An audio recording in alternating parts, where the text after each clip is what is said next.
धन्यवाद गँग. नाशिककरांसाठी come on everybody.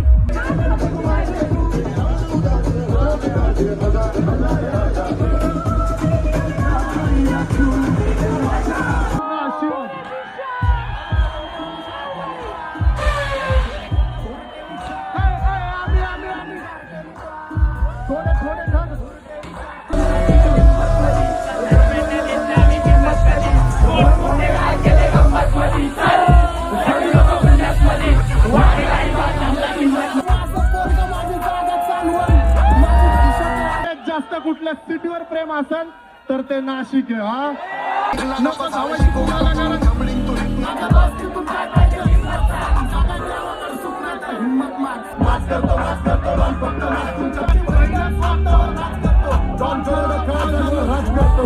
Nashik परत लवकर मला बोलवा.